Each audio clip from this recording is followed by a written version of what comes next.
आयुर्वेद में जब हम नेत्र रोगों का अध्ययन करते हैं उसमें एक रोग है पिष्टक। शुक्लगत भाग को आश्रय करके होने वाला रोग है पिष्टक, जिसके बारे में आचार्य सुश्रुत का श्लोक है। उत्सन्न सलिल निभोत पिष्ट शुक्लो बिंदुर्यो भवति स पिष्टक सुवृत।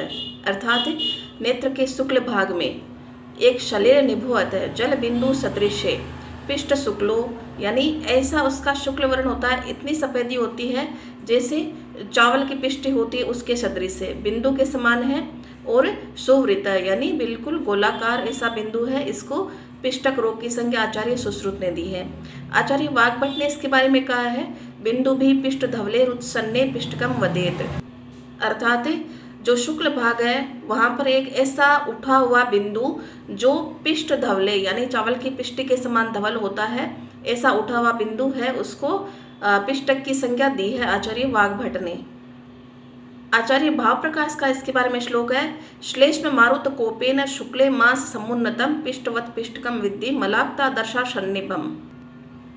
अर्थात यह श्लेष्म मारुत कोपेन यानी कफ और वात, इनके प्रकोप से नेत्र के शुक्ल भाग में ऐसी मांस की वृद्धि, उठी हुई वृद्धि जो पिष्टवत चावल की पिष्टि के समान दिखाई देती है, और जो मलाक्त दर्श सन्निभम यानी जिसमें मलाक्त दर्शन होता है, ऐसी जो उठा हुआ उभार होता है पिष्टि सदृश से, उसको आचार्य भाव प्रकाश ने पिष्टक की संज्ञा दी है।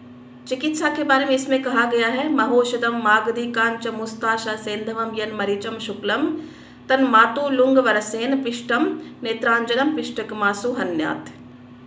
यानी इसमें महोषध शुंठी, इसके अलावा मागधी, मुस्ता, सेंधव, मरीच, इनके साथ में मातुलुंग रसेन यानी जो मातुलुंग नींबू है उसका रस, इनका अंजन बना करके पिष्टक में जब प्रयोग किया जाए तो पिष्टक रोग का नाश करने वाला होता है, ऐसा आचार्य सुश्रुत का मत है।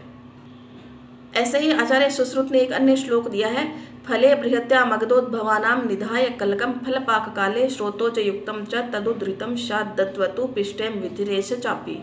अर्थात जब ये जो रेती है एक द्रव्य है, औषध द्रव्य है, जब इसके फल का पाककाल होता है उस दौरान इसके फल में मगधोद्भवानाम ये कुछ औषधियाँ हैं जिनको इसके फल के अंदर उसको समाविष्ट करके 1 सप्ताह तक रखा जाए। उसके पश्चात इसको युक्तिपूर्वक सेवन किया जाए, या अंजन आदि के काम में इसको लिया जाए तो ये पिष्टक रोग का नाश करने वाला होता है।